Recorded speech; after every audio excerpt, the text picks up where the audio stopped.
Okay.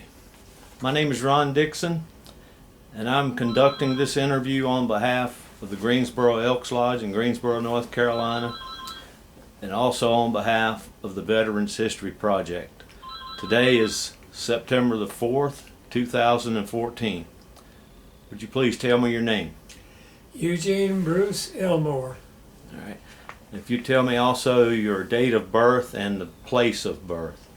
February the 22nd, 1921, Monroe, Union County, North Carolina. All right, and your both parents' names. Beg pardon? Would you give me both of your parents' names? My father was named Charlie Helton Elmore, and my mother was named Lola Maddie Elmore. Okay. All right, also we'd like to have the names of your brothers and sisters. My oldest brother was Edward Marvin Elmore, Talmadge Ramsey Elmore, EB Eugene Elmore, William A. Elmore, Mildred Louise Elmore, Charles Franklin Elmore. Good memory. And you also grew up in Monroe? I grew up in Monroe on a mill village and worked in the office some and worked on the farms for 10 cents an hour. You got the answer to my question before I asked it. I was going to say, what was it like growing up in Monroe? So you had to do a lot of work as a youngster, didn't you? Yeah, I came along in the Depression days. Okay. All right. What else do you remember about the Great Depression?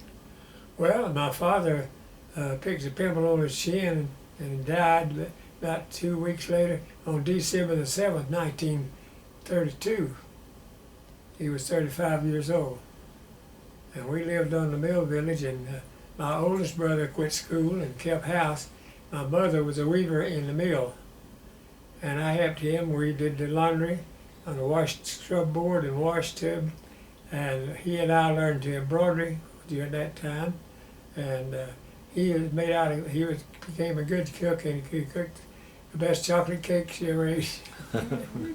And I had, when I finished school in the little grade school, went to 5th grade, my school teachers got together and bought my books to go to the 6th grade. And so I went to another school, and from then on I worked and bought my own books and own clothes and finished high school.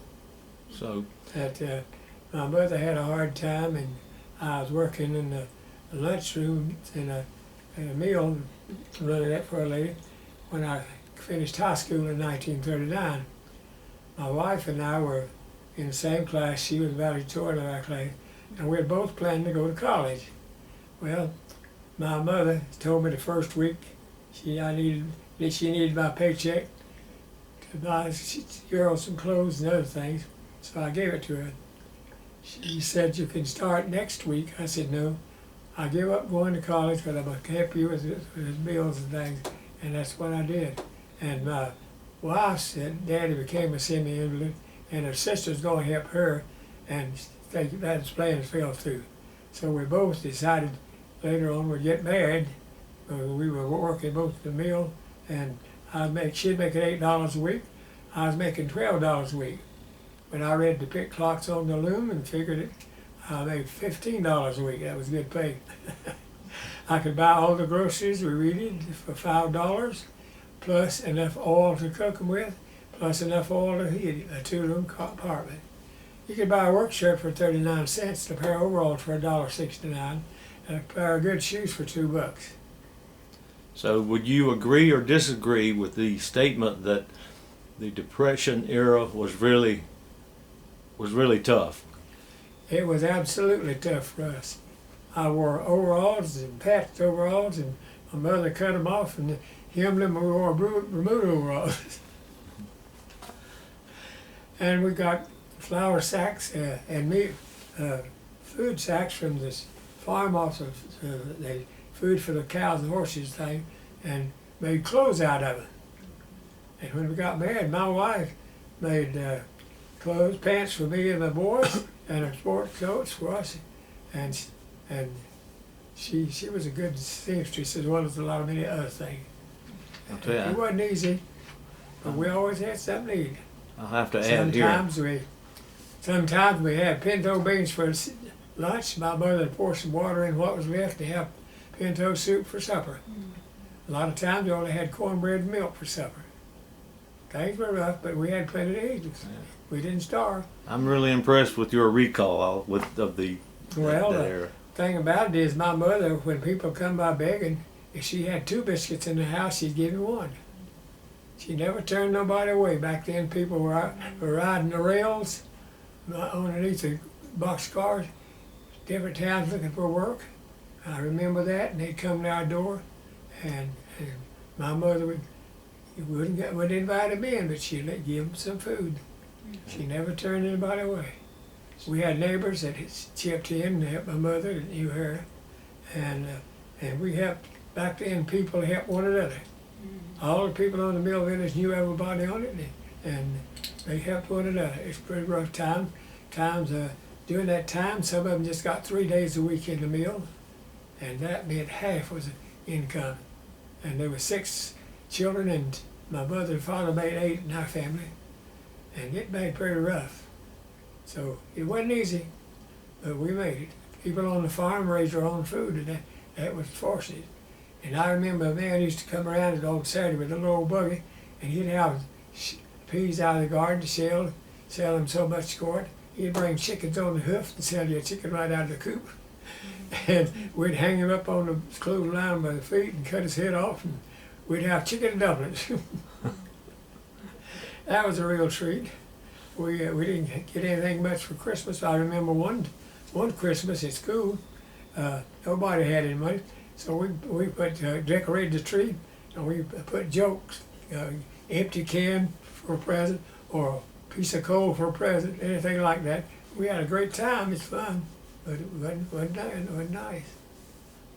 Okay, so you graduated high school in 1939. Yeah, I quit high school in 11th grade just before, well, about a month, 2 months before I got out of school, and went to work carrying the meat market for $3 a week to help my mother. And the next year, I went back to school. I finished high school.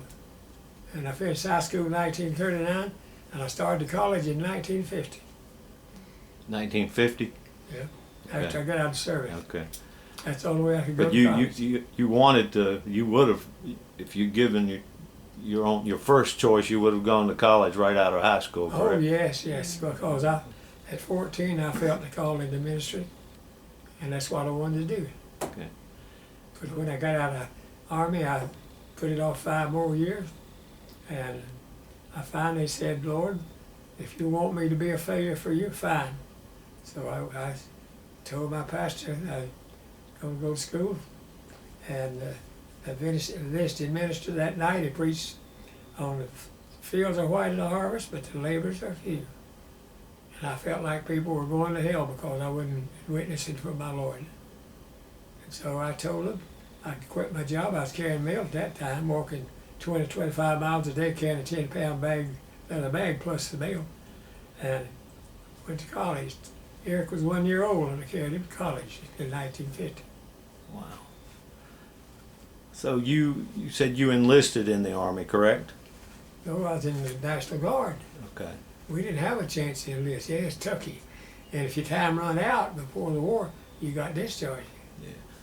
You were not drafted in any way. You went voluntarily. No, I never. Okay. I volunteered all the way. Okay. And if I hadn't been under the Guards, I think I'd have volunteered anyway. Because I felt it was a patriotic duty. I've always been very patriotic. In school, we learned patriotic songs. We learned a lot of things, and we learned a lot of scripture. At this little school that went to the 5th grade, the principal taught the 4th and 5th grade at the same time. Her sister was Ms. Marsh. She taught the 2nd grade. Miss Cubson taught the 1st grade. Miss Stevens taught the 3rd grade, and Miss Ellen Preston taught the 4th and 5th, and they were 25 to 30 people in each class. She had sliding doors, and if you didn't behave yourself, disturbed the class, she'd take it in the cloakroom and wear you out. Now, I was going. You were born in 1921, so you were 20 years old on December 7th, 1941, when Pearl Harbor was attacked. Yep. What do you recall about that day? Well, that day I was home on a weekend pass, and we had planned to go down to what they call 48 Rock, down between Kershaw and Paisley, South Carolina. And it's a place down there to go. It's just for people to see things, and there's a lot of granite, and they cut granite out of that for grave markers. And I remember that well, and I said, uh-oh. And I thought, well, they'll call us back. But they didn't, we got back. But if they had bombed at Fort Jackson, 25 of our group was on the weekend pass, and 50 of them was AWL. Because they'd go home. We all lived in Union County, and we had a place called a canteen where you could go and buy sandwiches and things, and we'd meet there. And if anything happened that we needed to be back to camp, they'd get the word there, and they'd notify us. Well, one day, one of the commander's officers, I don't know where the battalion officer, battalion officer, came through and wanted to know where all these boys were, and I remember one of them told him, well, they're at the canteen. He said, ain't no such thing. He said, I'm going to have bed check tonight. And I want you to know that night, they're all in the bed with their clothes on, and as soon as he had bed check, the guy got up and went back to the room. I ain't supposed to tell that, am I? Yes, you are too. So when you went for basic training, tell me again where you took your basic training. We didn't have any basic training. We did our own basic training. Okay. As an outfit. We drilled all of that stuff right there in Fort Jackson. We'd do a drill on the drill field in sand. You'd do that battle station, you go that deep in the sand. We had 2 faucets of running water to supply a whole battalion. So how did you travel from your home to Fort Jackson? Well, they carried me the first time, and then I went home for the weekends. I had to get a ride. I borrowed a fella's car one day, and another fella gave me some gas stamps, and I drove that old 40 his up to my house, and when we went to town, I got out, went back and cranked it up, and pulled a shift back, and the whole thing came out. And I put it back in, screwed it back on, and I got that thing back to camp. I told him I wouldn't drive that car anymore. So the very first time you saw Fort Jackson in South Carolina, right? Right. Okay. What time of year was that? The first time you arrived there? It's in September. September. Yeah. Do you remember the weather that day? September the 16th, and we was at the fairground 2 weeks, and then we went to Fort Jackson. Okay. We went over there and recruited till we got the full number that we had for our battery of. Do you recall what the weather was like the first time you set foot on Fort Jackson? Hot. Huh. Wasn't hot like hot as summer, but it was in September, fall of the year. Do you remember anything else like? I mean, sometimes people talk about when they arrive at their military base for the first time, they can remember what it smelled like and what it looked like. And do you remember anything? I don't recall that, but I do remember that we were paid $21 a month for private, and that some of my guys would count their payroll and so many drinks, one steak and so many drinks of whiskey, and that was it. It's gone, but gone. And I remember also that at Fort Jackson in Columbia, South Carolina, where we went to town, it had soldiers and dogs keep off the grass on the Capitol Square. So was there any regimented activity as far as like physical training there at Fort Jackson? Nothing but our own regiment. Okay. We did exercise in the morning and drill and all that, and then we did classes, studying whatever we had for us to do. You didn't have any difficulty with any of the physical exercise, right? You were. The only thing I never could do a push-up. So after I got to be a corporal, I got on the back side and I faked them. I never could do a push-up. So when did you leave Fort Jackson? I really don't remember the date, but we left Fort Jackson and we'd been there a little over a year, about almost a year and a half or more, and they carried us out to Fort Sill to train officers. They used our artillery and we train officers. Did you travel by train to Fort Sill? Oh yeah. How long did it take for the trip from? Well, we loaded our vehicles on flat cars and our guns, and it took almost a whole day, Just a day? Okay. just 100 miles. You won't ever forget that trip either, will you? No, To Fort I Sill. won't forget when I left Fort Sill going to Oklahoma, I'm going to Fort Dix. I was to hear that old rails hit, the wheel hitting his cracks in the reel, and I said, one more away from home, one more away from home. So how long did you stay at Fort Sill? We stayed out there about a year and a half. Another year and a half.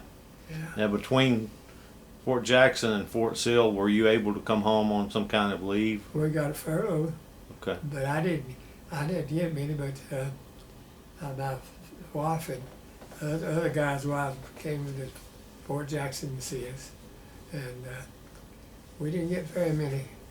In fact, after I got out of service, I got over $700 in furlough pay because I hadn't had furlough.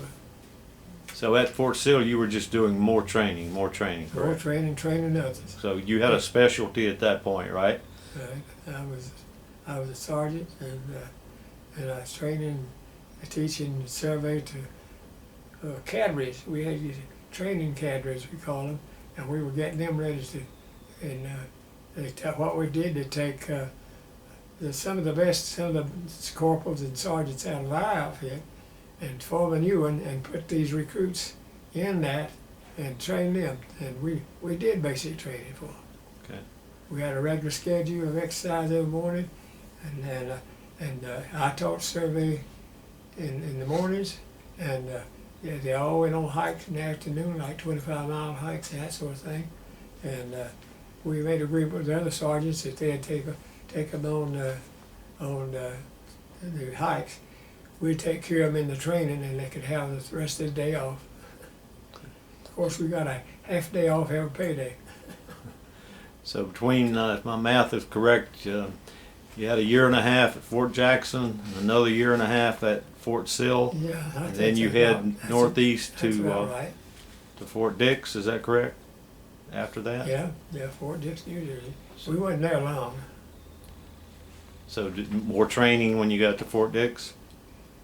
No, really, we were just getting our equipment ready, and they shipped us to Scotland. So you already had an overseas assignment at that point? Oh yeah, Okay. yeah. We had overseas assignment, and we in Chepstow, we were waiting for D-Day, prepared for that, and the picture there was made about a month or 2 months before we crossed the channel. Now you sailed out of the United States East Coast to Europe, right? Yeah. How long did that take for that? Well, we left about February the 10th and landed there on the 22nd of February. So it was almost 2 weeks to. There's 100 and something ships in the convoy.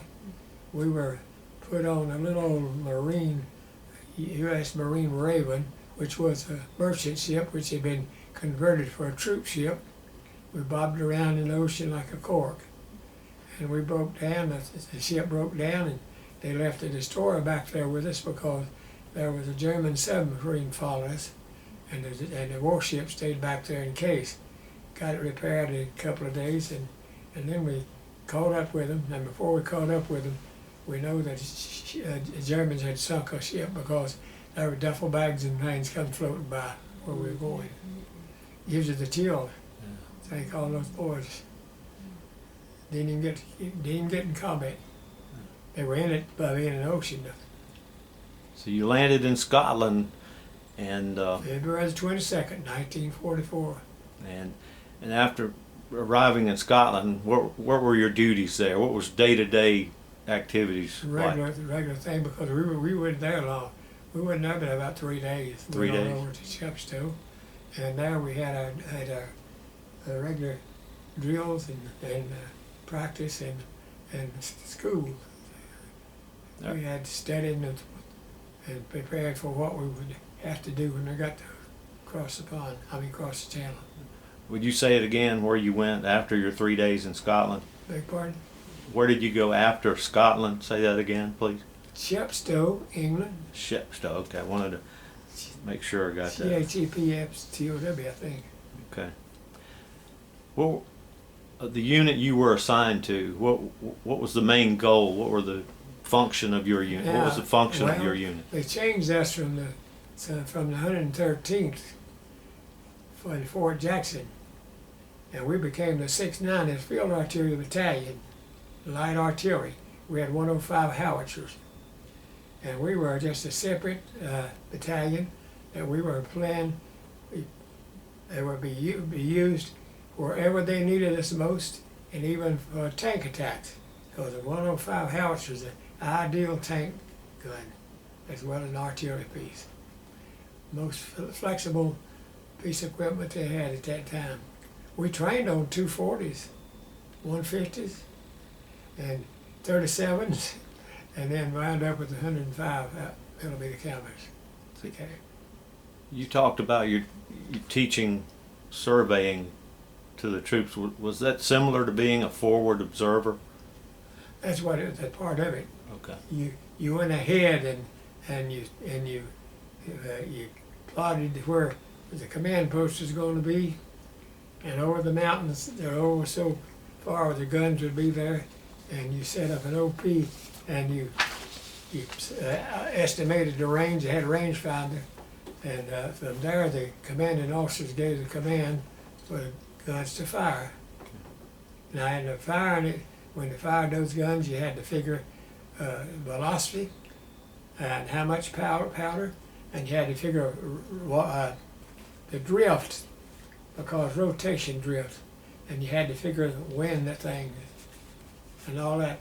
We sent up a balloon and read the readings on the famous circle or the survey. I can't think of it. Anyhow, transit, and then give that information to the officers in order for them to fire properly. But overseas, we got 2 Cubs planes, and they were observers. We didn't have to do much surveying, but we had to do everything else. We laid wire and up to wire section that laid miles and miles of wire, because we didn't have these walkie-talkies. Had a few of them, but they weren't very accurate. And we had a wire section. My wire sergeant was William S. Griffin from Monroe. He's a good friend of mine. I knew him before we went in service. And his wife and my wife, we became like brothers and sisters with some more of them. And we stayed together 5 years. I had 35 that originally went with me in overseas. And then we had others. We had recruits from up north and so forth. And we trained them from Fort Jackson on and whatever. So how long did you stay in England there right after the time you Well, stopped? I stayed in from February the 20, Scotland, I was with counting in Scotland. We were there until D-Day. Okay. We were about 3 days in Scotland, and then from February the 26th until D-Day, we were in England. D-Day number 1, we were supposed to go, but they didn't have room for us, and that's when we went in the channel and sat there overnight. And boy, we had it that night. Had a little old spotter plane came over, and they towed everything at the gun barrel. It looked like Christmas. All these tracer bullets and everything, and they dropped personnel bombs, little small ones, and flares. It lit up like day. Okay. And I was sitting out there on a Still body, yeah, LST all night, trying to get some sleep, couldn't, and didn't know what will happen next. How did you rate the food and the clothes you had while you were there? Well, we had clothes pretty adequate for start with. We had sea rations while in combat. An old can of biscuits, hard biscuits, about that big, like a Vienna sausage can. We had some potato hash, they call it, some kind of meat and potatoes together. We had some vegetable soup in them, and that sort of thing. And we had we get a helmet and dip up some dirt in that lining, and pour some gas in it, and sit on